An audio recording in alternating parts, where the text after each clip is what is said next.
दिव्या बत्रा जी। राधे राधे। महाराज जी राधे राधे। आपके चरणों में कोटि कोटि नमन। महाराज जी, कहा जाता है कि अगर हमें कोई दुख देता है तो वो हमारे कर्मों की वजह से ही देता है, मगर जो कोई हमें दुख दे रहा है उसके कर्मों में वो लिखा जाता है या नहीं? अब देखो, न्यायाधीश इस विषय को ठीक से निर्णय कर सकता है। भगवान की गति को सिर्फ भगवान ही जानते हैं, निर्णय न्यायाधीश जानते हैं। अपने तो अनुमान लगा सकते हैं, उसके लिए कोई प्रमाण थोड़ी सिद्ध कर सकता है। अब वो प्रेरित हुआ, अभी बिल्कुल ठीक चला रहा था, एकदम प्रेरित हुआ कर्म से, और उसकी दृष्टि आप पे पड़ी, और माइंड एकदम खत्म, कंट्रोल खत्म, अब काल के वशीभूत हो गया, और वो आपके साथ व्यवहार कर बैठा। हाँ, उसे सच्चाई से ना पहले संकल्प था और ना बाद में उसको कोई कि मैं मुझे ऐसा, वो एक कर्म का आवेश आया, उसे करा, ये तो हुआ उसके पूर्व का कर्म।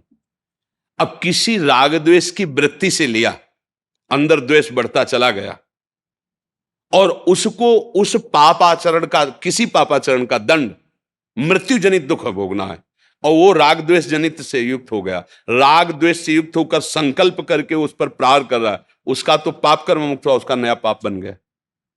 अचानक कोई घटना घट जाती है, हम बिल्कुल नहीं चाहते हैं, वो होता है उसका कर्म, उसके कर्म का फल। कोई हमारा सोच नहीं, कोई संकल्प नहीं, जो संकल्प करके तो उसमें उसको दंड मिलेगा और उसके पाप का समन हो जाएगा। अगर हमारा पाप नहीं कि हमें यहां से ऐसे तनिक भी, तो चाहे जितना आप संकल्प कर लो, यहां खरोच नहीं कर सकते। हमारा कर्म नहीं तो आपका किया हुआ प्रहार ऐसे हो जाएगा। वो हम जब नैष्ठिक ब्रह्मचारी थे तो गांव में प्रधानी होती है ना, तो एक पूर्व प्रधान और नए प्रधान, जो नए प्रधान बनते, तो पूर्व प्रधान बड़े गंभीर स्वभाव के ऐसे थे, और जो नए प्रधान थे तो नई अवस्था के भी थे, तो उनके पास भी दुनाल थी ऐसे। तो अचानक दोनों का आमना सामना ऐसे रोड में हो गया, वो उधर से आ रहे थे, उधर से जा रहे थे, तो उनके पास राइफल रहती थी, जो पूर्व प्रधान थे, और वो जीप से चलते थे, वो मोटरसाइकिल से चलते थे। तो मोटरसाइकिल से उन्होंने दुनाल से गोली सामने से मारी पूर्व प्रधान के, क्योंकि द्वेष बहुत बढ़ गया, तो नए प्रधान थे, उनका गोली चली नहीं। फिर उन्होंने दोबारा जेले को भरी, तेले को जीप से उतर के गए, वो कहने लगे, देखो प्रधान जी, तुम्हारी दुनाल है, हमारी राइफल, हमें पता है मिक्स होगी नहीं, पर हम कुछ नहीं करेंगे, आप आराम से, प्रधान द्वेष मत माने, आप लड़ाई झगड़ा आप जाओ।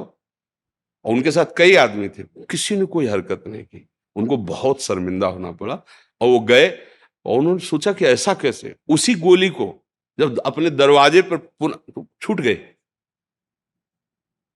उनका द्वेष था, वो मार सकते थे, मारने का प्रयास किया, लेकिन वहां गोली नहीं चली, और वहां दरवाजे पे वही वही चल गई।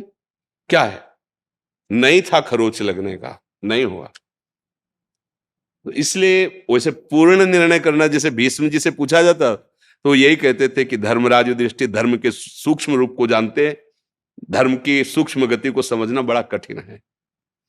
अब कब कहां कैसा क्या संयोग होता है तो न्यायाधीश जाने। बकाया इतना है, अगर हमारा कर्म गंदा नहीं है तो लोग लाखों हमसे द्वेष करें, हमारा बाल बांका भी नहीं कर सकते, और हमें अगर दंड भोगना है तो फिर वो कहीं ना कहीं अपना रूप रख करके आएगा और मुझे दंड देगा।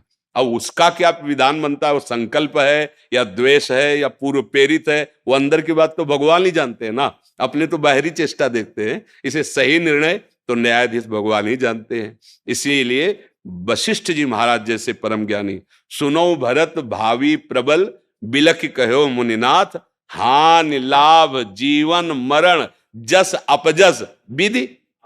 वशिष्ठ जैसे ज्ञानी कह रहे, अपने लोग तो उनकी चरण धूली है, ऐसे महाज्ञानी जिनको भगवान के गुरु पद में बैठने का सौभाग्य मिला, श्री राम जी के गुरु वशिष्ठ जी, वो कह रहे हैं, सुनो भरत भावी प्रबल, बिलख कहो मुनिनाथ, हानि लाभ जीवन मरण जस अपजस।